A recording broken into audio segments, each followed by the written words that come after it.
All right, so I got 2 videos today. I'm going to show you about tethering. She's got her new collar I texted you about. I really like it. I got it from PetSmart. Petco rather.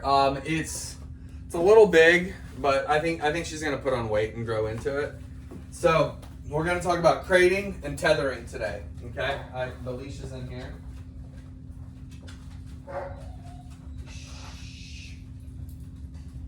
The dogs tend to get very jealous when I'm training this pumpkin. So let's talk about this right here. Let's talk about what to do with the crate. There's a few different things that I do. I'm gonna go ahead and close the door. So she's doing okay. I'll start with that. What she does in there is, like, most of the time she'll go in there and she's tired. Okay, I'll have to be like, go in. So that's okay.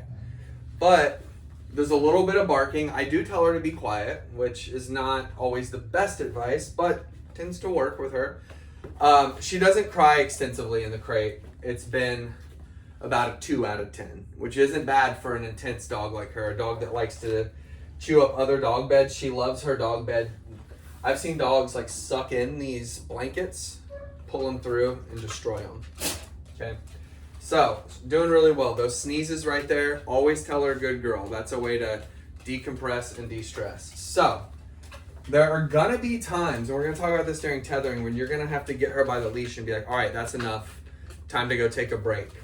I want you to do that if you've had enough, if you're losing patience with her, if anybody in the house is losing patience, or you just don't have the time and the energy to deal with the energy that she's putting out. We all have limits, okay? My wife, Erica, reminded me of that yesterday with her. I was trying to just work with her. Doesn't always work. Sometimes we got to take our foot off the gas and let her go rest and let ourselves rest. So I want you to remember that with her, because she's intense. She's a great dog. She's really sweet, but she can be intense with that kind of stuff. She doesn't have an off switch sometimes.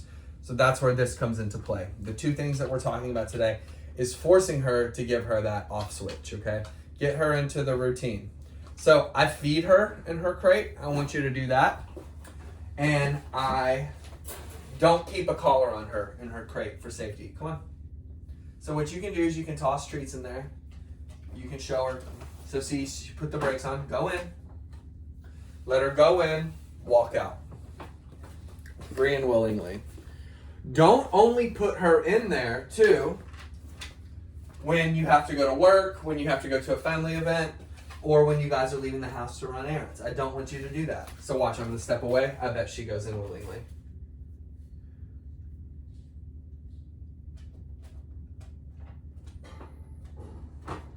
So little bitty bits. If you're going to go pick up a Starbucks, do it. I put her in her crate, went to PetSmart, was back in 15 minutes. See, we take the pressure off her.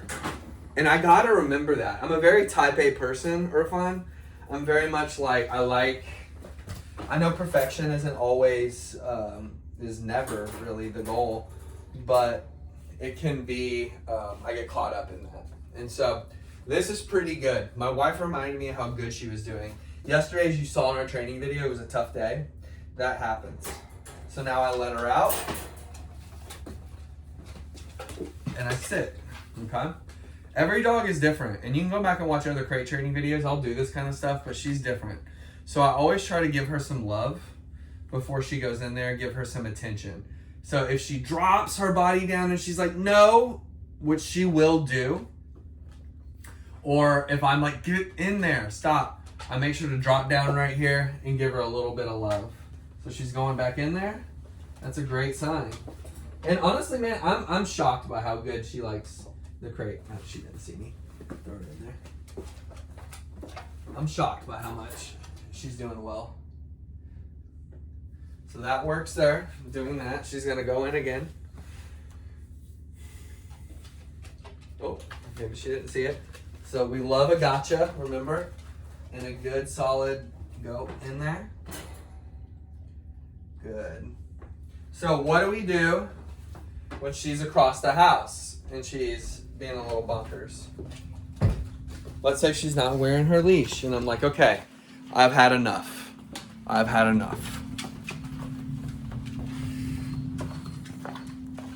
So she's over here, she's smelling around, she's doing her thing. Let's see how she does. Let's see if I can, let's just put this down here in the hallway. You'll see me moving these around as we start progressing. She's going back in there. We have a small house, so it works pretty well to teach her what her boundaries are. She sees I'm gonna come up there. So it's very chill right now. She's being really good. I don't want to let the other dog out so you can see it, but if you see this, oh, let me show you. I'll show you the martingale. So with that, I'm able to pull right here. And so this is what I wanted you to see, or from this right here. See how she's like, no? So I try to make sure that she's not going to be forced. We're not going to drag her. So if you see that happen, this is when, we haven't talked about tethering yet, but it's when I grab my leash and I work on tethering. And we have this new collar that works just like a cinch to get her attention, because we're going to want to teach her leash pressure with this, but I'll talk about that. So then I take her right there, work on my figure 8 a little bit, work her through it, give her a treat.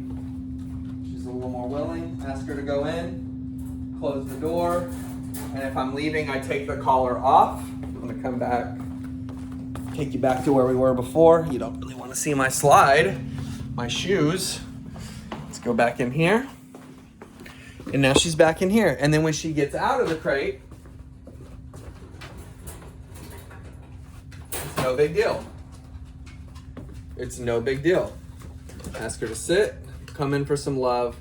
And that is the exercise in only 7 minutes. Maybe one of the shortest crate training videos I've ever done. So I got to think about that.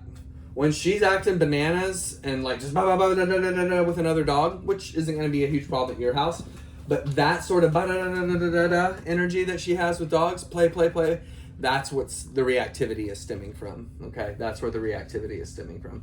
The intense need to want to play, to interact, to herd, and to use the things that she's naturally talented at as her breed shows. So, pretty good stuff.